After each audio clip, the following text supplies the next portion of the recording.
जय हिंद दोस्तों। ये प्रैक्टिस सेट है। बिहार शिक्षक पीआरटी पीआरटी का क्वेश्चन है और ये एग्ज़ाम हुआ था 24 अगस्त 2023 को और प्रथम पाली में हुआ था। इसी का वन लाइनर है, प्रश्न है, इसी का डिस्कशन करेंगे और देखिए आप लोगों को कितना कुछ इसमें से समझ में आ रहा है। तो चलिए स्टार्ट करते हैं वीडियो। विद्युत विभव को मापने के लिए किस उपकरण का उपयोग किया जाता है? तो पहला क्वेश्चन है विद्युत विभव को मापने के लिए किस उपकरण का उपयोग किया जाता है? तो वोल्टमीटर, यानी कि विद्युत विभव का किससे नापते हैं? तो वोल्टमीटर तो प्रतिरोध को ओम से और धारा को एम्पियर से नापते हैं। अगला क्वेश्चन, चुंबकीय क्षेत्र कैसा मात्रक है? चुंबकीय क्षेत्र जो है मतलब सदिश है कि अदिश है? जितना भी क्षेत्र वाला हो जाएगा सदिश हो जाएगा। एक व्यक्ति पृथ्वी पर अधिक भार किस स्थिति में धकेल सकता है? अगला क्वेश्चन है, एक व्यक्ति पृथ्वी पर अधिक भार किस स्थिति में धकेल सकता है? देखिए, हम अधिक भार कब लगा सकते हैं? कहने का अर्थ ये हुआ, यानी कि जब हम खड़ा रहेंगे तो उस पर अधिक भार लगा सकते हैं खड़े होने की स्थिति में। तो नेक्स्ट प्रश्न है, प्रिज्म से गुजरने पर सबसे अधिक अपवर्तित होने वाली रंगीन प्रकाश कौन है? तो आप लोगों को भी पता है, वैजानी हो, पिनाला पढ़े होंगे या विबग्योर पढ़े होंगे। तो सबसे नीचे जो होता है वो बैगनी होता है और ऊपर में लाल होता है। तो बैगनी का विचलन क्या होता है कि सबसे अधिक होता है और तरंग दैर्ध्य इसका सबसे कम होता है। तरंग दैर्ध्य क्या होता है? कम होता है और विचलन अधिक होता है। और लाल रंग का तरंग दैर्ध्य अधिक और विचलन कम होता है। और इसका अपवर्तन भी सबसे अधिक यही होता है। प्रिज्म पर जब 7 रंग को गुजारा बनता है तो बैगनी का ही होता है। अगला क्वेश्चन है, मिट्टी के तेल के बर्तन में बर्फ का एक टुकड़ा डाला जाता है तो बर्फ के पिघलने पर मिट्टी के तेल की सतह क्या होगी? और देखिए, जब मिट्टी के तेल में क्या डाल देंगे? बर्फ का टुकड़ा डालेंगे। अगर पानी में डालते हैं तो कोई प्रभाव नहीं पड़ता, लेकिन जब मिट्टी के तेल में डाल देंगे तो पिघलेगा। तो बर्फ का पानी है तो तेल से क्या होगा कि पिघलने पर मिट्टी के तेल की सतह से क्या होगा? तो नीचे गिरेगा। जब पिघल जाएगा तो क्या होगा? वो पानी बन जाएगा और पानी और तेल दोनों मिलता नहीं है, जिस कारण से क्या होगा? वो बर्तन से नीचे गिरने लगता है। फिर अगला प्रश्न है, रक्त प्लाज्मा का पीएच मान कितना होता है? तो रक्त का पीएच मान पूछ रहा है। तो 7.4 होता है लगभग में, यहाँ दिया हुआ 7 से अधिक। एक सामान्य नेत्र की नाभिक दूरी कितनी होती है? एक सामान्य नेत्र लेंस की नाभिक दूरी बोल रहा है तो 2 सेंटीमीटर होता है। लेंस है, सामान्य नेत्र का नहीं समझिएगा। वो सामान्य नेत्र का न्यूनतम दूरी 25 सेंटीमीटर और अधिकतम अनंत होता है। यहाँ लेंस की पूछा जा रहा है, लेंस की नाभिक दूरी होगा 2 सेंटीमीटर। अगला क्वेश्चन है, शुष्क बुझे चूने पर क्लोरीन गैस की क्रिया से कौन सा पदार्थ बनता है? यानी कि जब बुझा हुआ चूना होता है, इसका फॉर्मूला होता है CaOH का होल 2 होता है। इस पर में क्या क्लोरीन गैस को गुजारा जाएगा तो बनेगा व्यंजक चूर्ण बनेगा, जिसको ब्लीचिंग पाउडर कहते हैं। इसका होता है CaOCl2 होता है। इसका सूत्र होता है CaOCl2 होता है। तो हम उम्मीद करते हैं समझ में आ गया होगा आपको। माता पिता से संगीत में लक्षणों के पहुंचने की प्रक्रिया को क्या कहते हैं? माता पिता से संगीत में लक्षणों के पहुंचने की प्रक्रिया को अनुवांशिकता कहते हैं। अगर मम्मी पापा है उनका लक्षण है संगीत, और संगीत गाते हैं, सुनते हैं, तो उसका जो बच्चा जो है उनमें भी ऐसा गुण आ जाएगा। ओम के नियम के सत्यापन के लिए ध्यान रखने वाली बातें क्या है? ओम की जो नियम है ना, ओम का नियम पता होगा आप लोग को, I बराबर V/R। एमीटर को श्रेणी क्रम में और वोल्टमीटर को समांतर क्रम में जोड़ा जाता है। तो एमीटर को देखिए, मीटर होता है लंबा होता है, तो श्रेणी क्रम मतलब इसमें भी लंबा होगा। एमीटर को जोड़ेंगे श्रेणी क्रम में और वोल्ट को जोड़ेंगे समांतर क्रम में। ओम का नियम में याद रखिएगा, ये ओम का नियम में याद रखिए। ओम का नियम से याद रखिए कि ओम के नियम में एमीटर को श्रेणी क्रम में और वोल्टमीटर को समांतर क्रम में लगाया जाता है।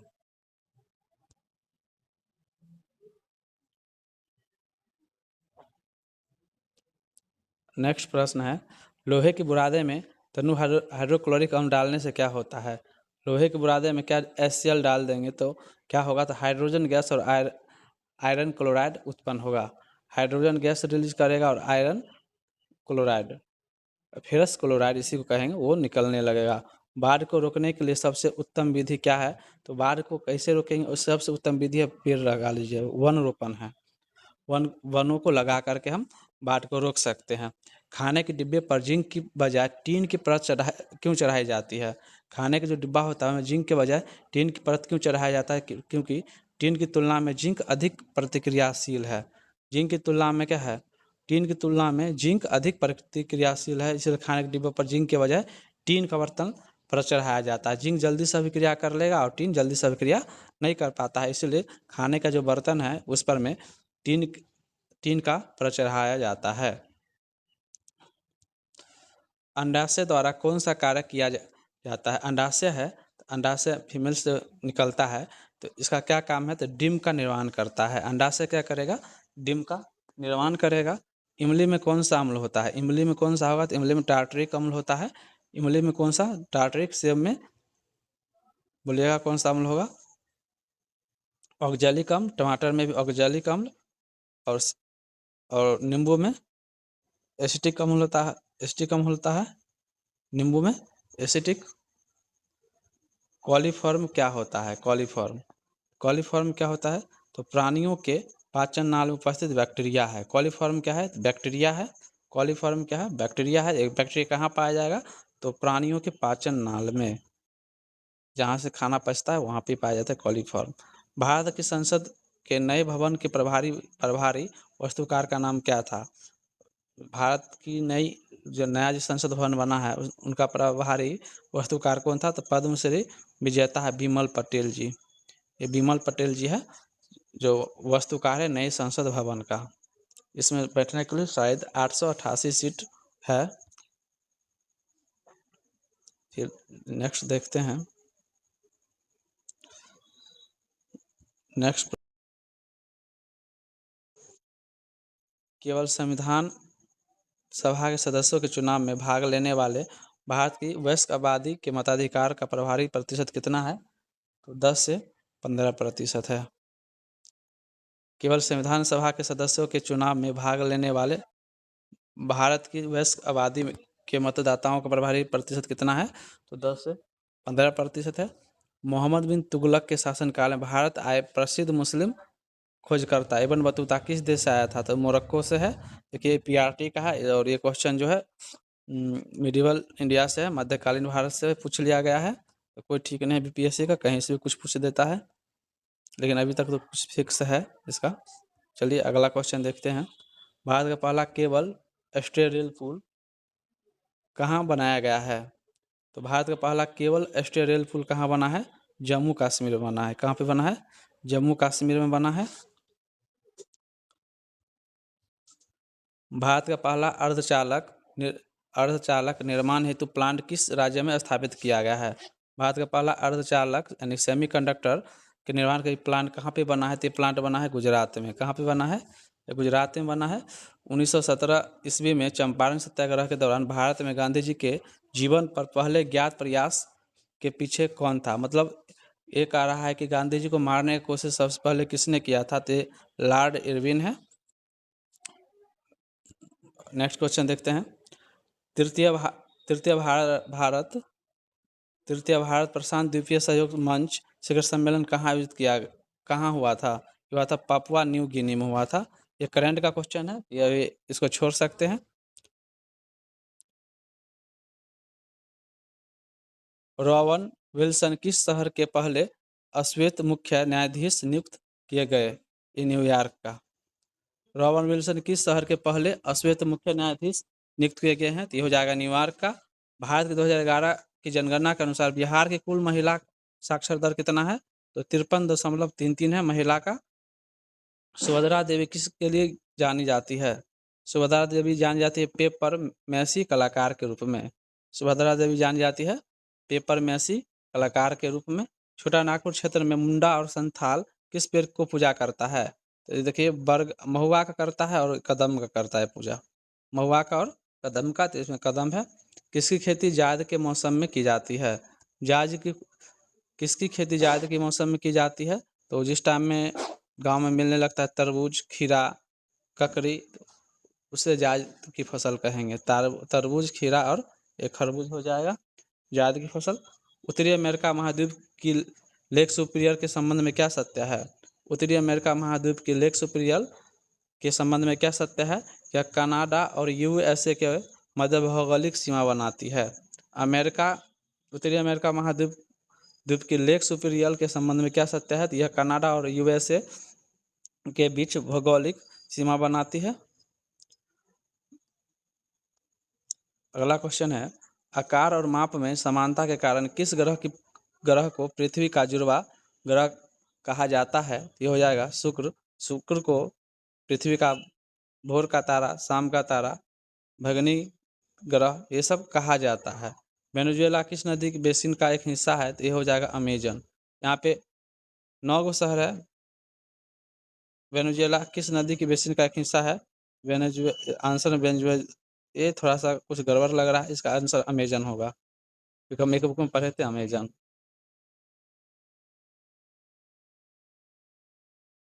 बांग्लादेश में स्थानांतरित कृषि का स्थानीय नाम क्या है? बांग्लादेश में देखिए, बांग्लादेश में जो स्थानांतरित कृषि का नाम क्या है? तो चेना है। यदि ग्रीनविच में दोपहर के 12 बजे हैं तो ग्रीनविच के 30 डिग्री पूर्व क्या होगा? देखिए 15 डिग्री में 1 घंटा का अंतर होता है, तो 30 डिग्री 2 घंटा हो जाएगा। पूर्व में है तो बढ़ जाएगा, पश्चिम में रहता तो घट जाता। तो पूर्व में पूछ रहा है तो 12 में 2 जोड़ देंगे तो 2 बच जाएगा। महासागरीय परपट्टी के मुख्य खनिज घटक क्या है? महासागरीय परपट्टी के मुख्य खनिज घटक क्या है? सिलिका और मैग्नीशियम हो जाएगा। महासागर परपट्टी का पूछा गया है। सिलिका और एल्यूमिनियम ऊपर वाला धरातल का हो जाएगा। ये जो है ये महासागर का है। नेक्स्ट क्वेश्चन है, मिल्चिंग शब्द की व्याख्या क्या है? मिल्चिंग शब्द का व्याख्या क्या है? फसलों के बीच खाली जमीन को पुआल जैसे जैविक पदार्थों की परत से ढकना।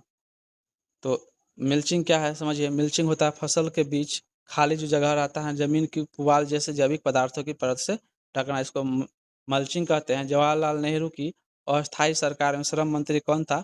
जगजीवन राम है। कौन है? जगजीवन राम। 1918 ईस्वी के किस महीने में चंपारण कृषि कानून यूरोपीय नील बगान के स्वामी के विरुद्ध पारित किया गया था?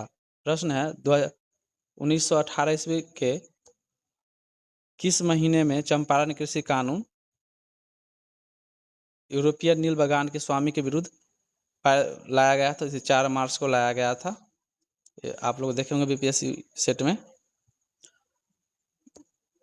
द इंडियन स्ट्रगल का लेखक किसने किया था? द इंडियन स्ट्रगल का लेखन किसने किया था? तो सुभाष चंद्र बोस ने किया था।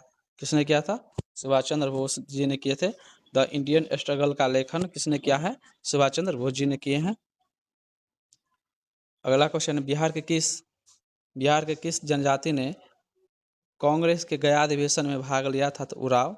अब बिहार में कांग्रेस का पहला अधिवेशन पटना में हुआ था, दूसरा गया में हुआ था, याद रखिएगा।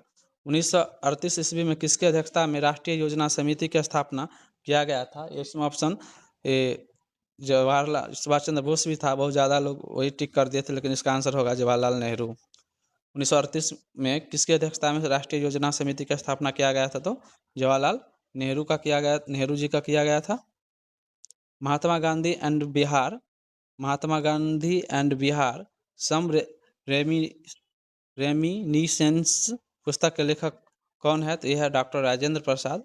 महात्मा गांधी एंड बिहार का लेखक कौन हो जाएगा? तो राजेंद्र प्रसाद जी हो जाएंगे। इसको सम रेमिनिसेंस पुस्तक भी बोल सकते हैं।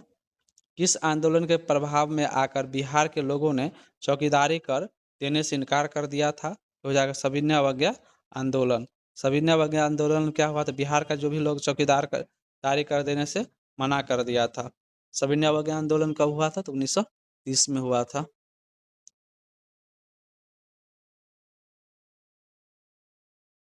नेक्स्ट प्रश्न है, वह महिला स्वतंत्रता सेनानी कौन थी जो स्वतंत्र आंदोलन की वयोवृद्ध महिला के रूप में जानी जाती है तो वह अरुणा आसफ अली है। कौन है? अरुणा आसिफ अली है। किस स्थान पर बीजी तिलक ने होम रूल लीग की स्थापना किया था? या मुंबई भी रहा था ऑप्शन में, पूना भी है तो पूना से किया था, और एनी बेसेंट मद्रास से किए थे। किस कांग्रेस किस अंग्रेज सैन्य अधिकारी जनरल ने झांसी की रानी को यह कहते हुए श्रद्धांजलि दी कि यह औरत सोई हुई है जो विद्रोहियों में एकमात्र मर्द है? ये ह्यू रोज बोला था। कौन बोला था? ह्यू रोज बोला था। कहा किसने कहा कि अपनी राष्ट्रीय पहचान की उपेक्षा भारत की समस्याओं का मूलभूत कारण है? किसने कहा कि अपनी राष्ट्रीय पहचान की उपेक्षा भारत की समस्याओं का मूलभूत कारण है? तो यह दीनदयाल उपाध्याय। कौन हो जाएंगे? दीनदयाल उपाध्याय हो जाएंगे। मोंटेस्क्यू ने सरकार के अंतर्गत विधायिका, कार्यपालिका और न्यायपालिका के मध्य शक्तियों का विभाजन अपनी किस पुस्तिका में किया था? The spirit of the laws की किताब का नाम है the spirit of the laws.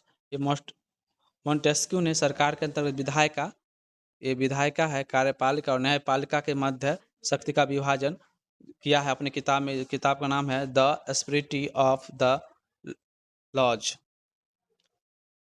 Bharat किस संस्थान का आदर्श वाक्य है? धर्मो रक्षति रक्षति। कानून तभी रक्षा करती जब उसकी रक्षा की जाती है। अनुसंधान और विश्लेषण विंग, ये याद रखिएगा। अनुसंधान एवं विश्लेषण विंग भारत किस संस्थान का आदर्श वाक्य है? धर्मो रक्षति। कानून तभी रक्षा करती जब उसकी रक्षा की जाती है, तो अनुसंधान और विश्लेषण विंग। किस आंदोलन को सरदार वल्लभ भाई पटेल द्वारा नेतृत्व किया गया और सफल रहा? बारदौली सत्याग्रह गुजरात में हुआ था, 1925 में शायद हुआ था। यहाँ के महिलाओं ने इनको सरदार के उपाधि, वल्लभ भाई पटेल जी को सरदार के उपाधि दिए थे। सामाजिक तथा शैक्षणिक रूप से पिछड़े वर्गों के आरक्षण हेतु भारत सरकार ने 13 अगस्त 1990 के आदेश की वैधता किस वर्ष निर्णित की? तो 1992। क्वेश्चन पढ़िए। सामाजिक तथा शैक्षणिक रूप से पिछड़े वर्गों के आरक्षण हेतु भारत सरकार के 13 अगस्त 1990 के आदेश की वैधता किस वर्ष निर्णित हुई? तो 1992। एंग्स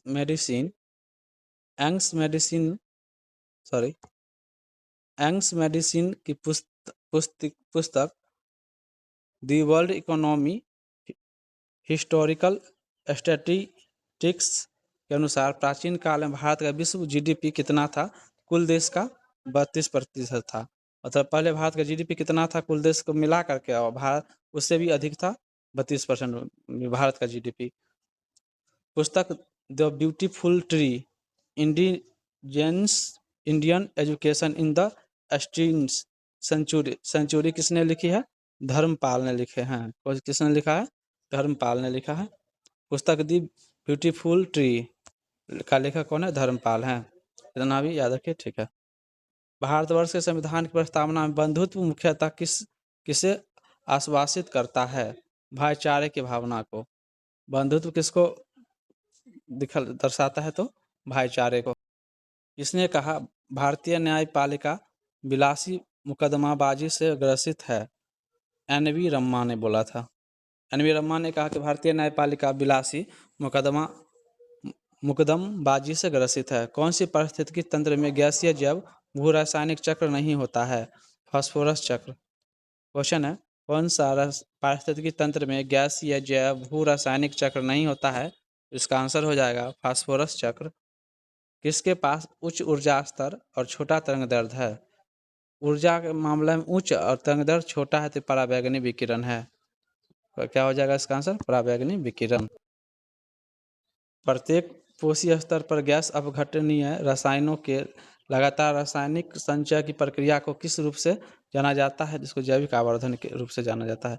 प्रत्येक कोशीय स्तर पर गैर अपघटनीय रसायनों के लगातार रासायनिक संचय की प्रक्रिया को किस रूप में जाना जाता है? जैविक आवर्धन के रूप में। जनसंख्या की वह क्षमता किसके द्वारा निर्धारित की जाती है? समिति संसाधन। जनसंख्या को क्षमता किसके द्वारा निर्धारित किया जाता है? समिति संसाधन। परितंत्र में ऊर्जा का प्रवाह कैसे होता है? तो एक दिशा में होता है। कौन सी गैस लैंडफिल से उत्पन्न होता है? तो मीथेन गैस। लैंडफिल से कौन सा गैस निकलता है? मीथेन। वह कौन जंगल में आहार श्रृंखला का प्रतिनिधित्व करता है? पादप, हिरण और शेर हो जाएगा। आहार श्रृंखला में शाखान्वित श्रृंखलाओं को क्या कहा जाता है? आहार श्रृंखला में शाखान्वित शाखाओं को क्या कहते हैं? आहार जाल कहते हैं। हरे पौधे सूर्य के प्रकाश की ऊर्जा का कितना प्रतिशत ग्रहण करता है? तो 1%। किसके नेतृत्व में चिपको आंदोलन की मजबूती मिली थी? तो सुंदरलाल बहुगुणा। आहार श्रृंखला में कौन सा प्रथम पोषी स्तर पर मौजूद होता है? तो स्वपोषी। आहार श्रृंखला में प्रथम स्तर पर कौन हो जाएगा? स्वपोषी हो जाएगा। यहाँ से समाप्त होता है। ये प्रश्न था पीआरटी का था, 1 to 5 का जो एग्जाम हुआ था वह 2023 में हुआ था। पहला शिफ्ट में वो था। और आपको टीचर में जितना भी पूछा गया है बीपीएससी ने प्रश्न पूछा है, सारा का सारा हम आप लोग को वीडियो प्रोवाइड करवा देंगे इसी चैनल पे। चलो, जय हिंद, जय भारत।